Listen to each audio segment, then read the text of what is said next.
Kanye's been going on a bit of a rant or something like bender, that. A bender. Can we say what's it? Anti-Semitic. Anti-Semitic. No, that's the words. But I got something to say about that. Like, but it might be controversial. Everything you say is controversial. you can't Chicka, tell us the weather without being controversial. Do you know when you am I the only bride's gonna like say your thoughts, brother. Say my thoughts. But anyway, Chicka, do you know when you make a joke up, right? When you in the initial stages of making a joke up, it's very clumsy. Yeah. It's very like awkward and stuff like that. Maybe like he has a thought, like an idea, and in constructing that idea, it's just a little bit messy right now.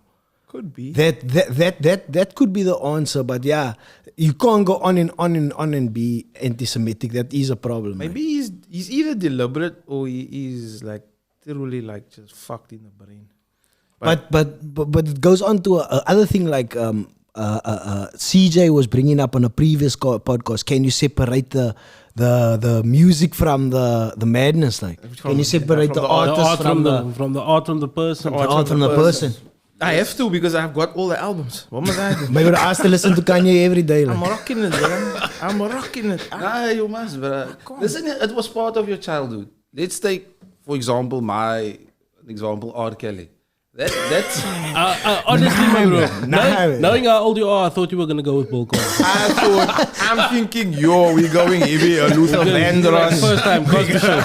We're going Earth, Wind and Fire. Nah, but think about it, bruh. That songs was part of our upbringing. It takes you back Michael to a Jackson. certain moment in time. Do you get what I'm saying? So like Fiesta, Ignition, all of those songs, bruh. I believe I can fly, bruh. It's in Space Jam. Like, I can't do it. Exactly. What am I gonna do with that? So how can I got levels to it. Now I I can listen to that, man. Now I can not listen to R. Kelly, but Kanye, I think like in my opinion, I think he's just like a artist, but he's like in initial stages when I write something like as an artist or when I design something on the computer, it's cack messy. And I always say, no, wait till the final product. When it's polished, then it looks totally different. Maybe he's got an idea and a thought. Okay, and that anti-Semitic cack, that's a bit hectic.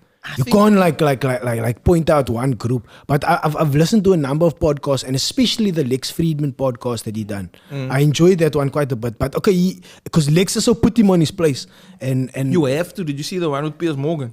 But that was a That is just two idiots talking to each I don't like Piers Morgan. Oh, Piers Morgan is an idiot. I don't like Piers Morgan. Piers Morgan is an idiot, but when you watch the two of them talk, it's like two idiots talking to each other. You can't go la la la la la la la. Literally, My bro, Andrew Tate punked Piers Morgan.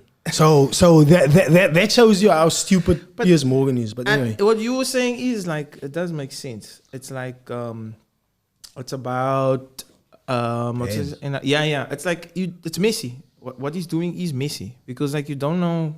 I don't know what to expect from the brother. And Liam, you wanted to say something? I was saying like just that whole interview, the way they were speaking to one another. It's like when two dogs, like when there's a dog standing by a fence and another dog walks past, and all they do is they just like keeping a distance, but they're just barking at each other basically. That whole interview was like that. And then when they open the gate, they keep quiet. Yeah. But the thing is, I feel like Kanye is being used now, man. Kanye's platform is being used to try and drive an agenda on either side, and both the left and the right are trying to use him as a puppet, basically. Exactly, because if you know he's struggling with mental health issues, and you know he's been saying some crazy things, why are you still interviewing him? Why are you still inviting him for interviews? Unless, like you said, unless you're trying to force a narrative or to push an agenda. I think he just rocks up, brother. He look like a kind of brother that will just rock up at the studio. Like you busy and you'll be like... There's publicists and all that other stuff. Yeah. So what was he doing at Sketches? How did they have to chuck him out there when he rocked up there unannounced after Adidas dropped him? Why did he just rock up there and then they had to escort him away? There's another theory that they say that he's bringing to light that like Jewish ownership of things, right? Nobody talks about that.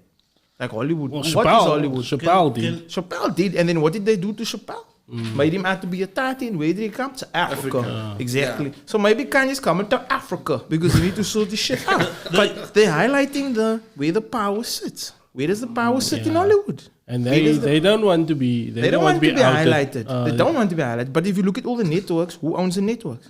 Give me the names.